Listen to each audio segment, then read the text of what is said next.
이번 시간에는 옥하방에서 요청이 있었던 업무 무관 이자 얘기를 해볼 거예요. 업무 무관 이자.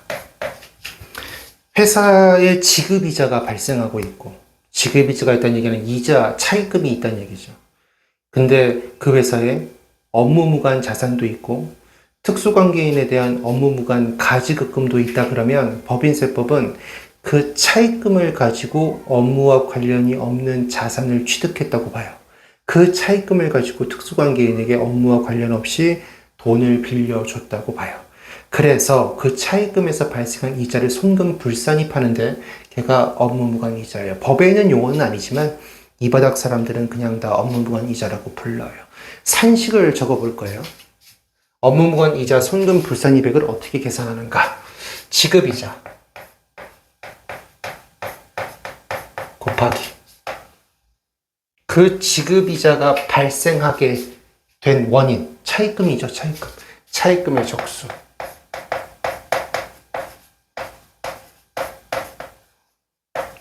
분해 그 회사가 가지고 있는 업무무관 자산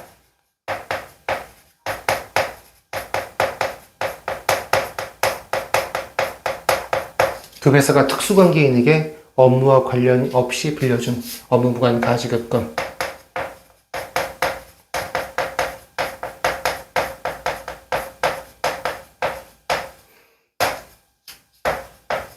이것의 적수. 이렇게 계산된 금액을 손금불산입하는 거예요. 그리고 이 금액의 소득 처분은 무조건 반드시 기타 사회 유출로 하게끔 우리 법에 되어 있어요. 수업 목적상 정리해야 되는 것들이 몇 가지가 있어요. 일단 첫 번째, 요 지급이자 관련해서 정리할 것. 지급이자 요 안에 포함이 안 되는 것들이 있어요. 포함이 안 되는 것들 정리하셔야 돼요. 절대로 지금 앞으로 쓸 요 애들을, 요 지급이자들은 절대로 여기에 포함이 되면 안 된다. 첫 번째, 선순위 부인된 이자.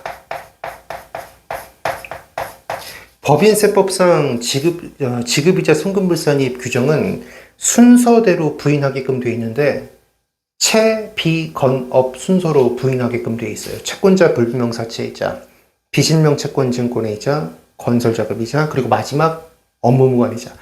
이 업무무관 이자를 부인하기 전에 1순위, 2순위, 3순위로 부인된 채, 비, 건, 채권자 불분명사채이자, 비실명 채권증권의 이자, 건설자금의 이자는 이미 손금불산입으로서 지급이자에서 빠졌으니까 업무무관 이자 계산할 때 이 지급이자 자리에 들어가면 안 돼요. 두 번째, 상업보험의 할인료. 상업보험의 할인료. 상업보험은 어려운 게 아니고요. 그냥 기업 간 상거래를 하면서 발행된 어음을 상업어음이라고 하고, 여기서의 할인은 우리 재무회계에서 받을 어음의 할인 공부하셨죠? 그 할인이에요.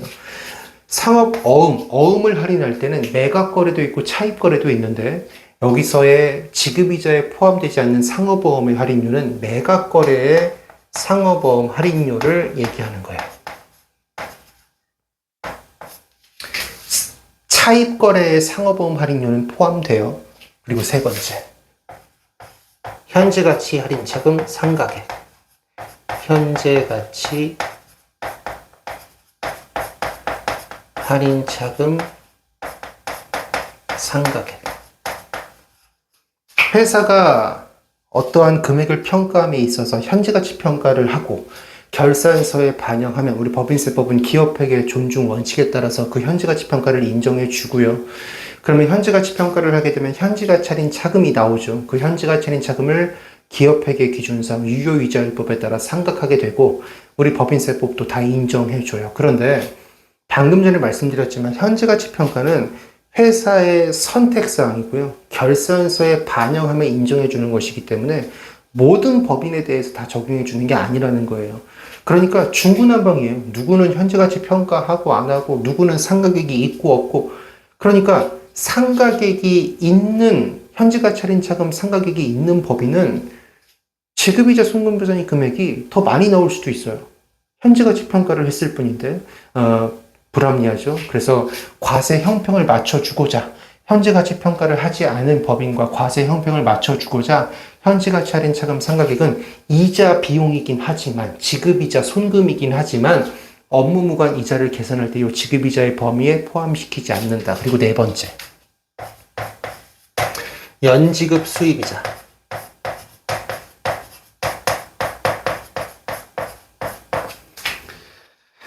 우리가 외국 물건을 수입할 때 돈을 내야 되잖아요. 그 돈을 지불하는 방법은 두 가지예요. 일시불로 지급하든가 아니면 할부로 지급하든가.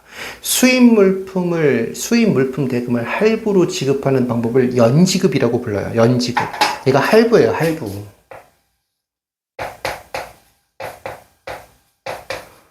할부로 대금을 치르면서 물건을 수입하는 걸 연지급 수입 이렇게 부르고, 그 할부는 다 그냥 차입이잖아요, 할부는. 그래서 이자가 발생하는데 그때 이자는 연지급 수입이자라고 부르는 거예요.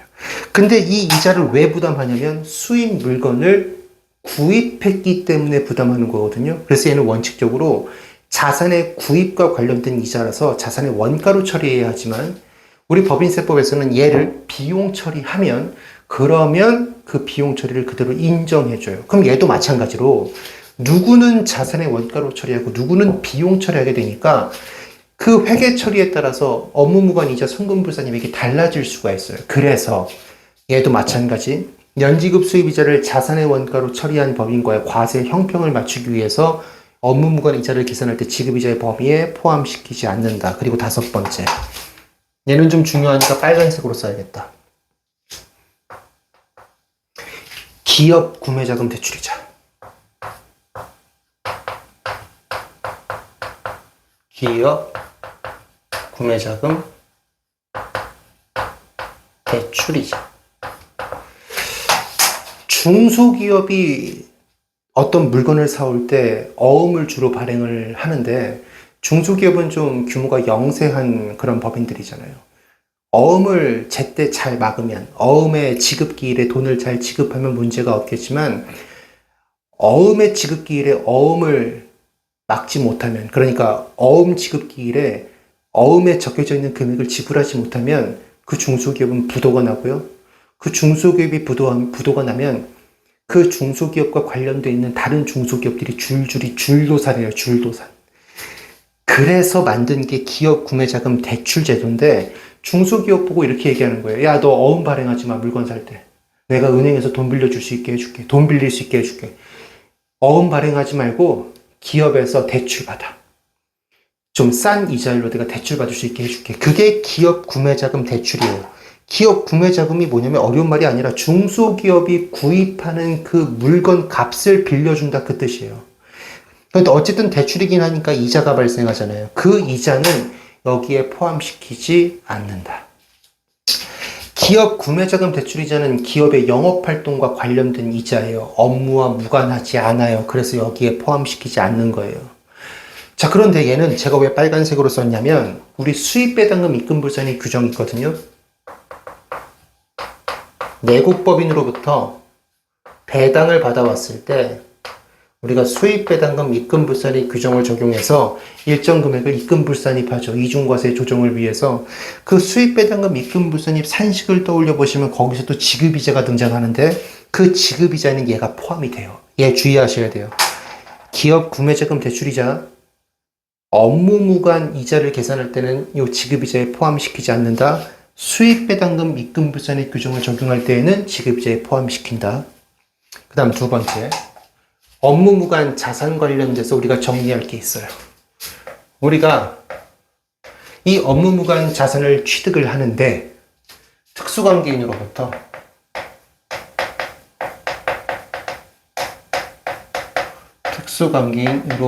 너무 위에다 썼나? 위에다 쓰면 카메라가 잘린다고 우리 피디님한테 혼나요. 안 잘리게 잘 써야지. 자, 특수관계인으로부터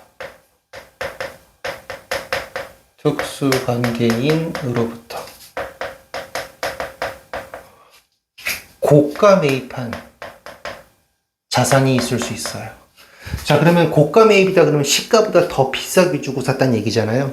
근데 우리 법인세법은 특수관계인으로부터 고가 매입한 경우에 시가보다 더 주고 산 금액은 인정하지 않아요. 물론 중요성 기준을 검토해 봐야 되겠지만, 시가 초과액은 법인세법상 자산의 원가로 인정하지 않아서 요 업무무관 자산 자리에 있는 시가만 올라가야 되는데, 분자 자리에. 그런데 이런 경우 그 시가 초과액도 요 자산의 원가에 포함시켜요. 왜 포함시킬까? 업무무관 자산을 취득한 것에 대한 더 강력한 제재를 하기 위해서요. 생각해 보세요.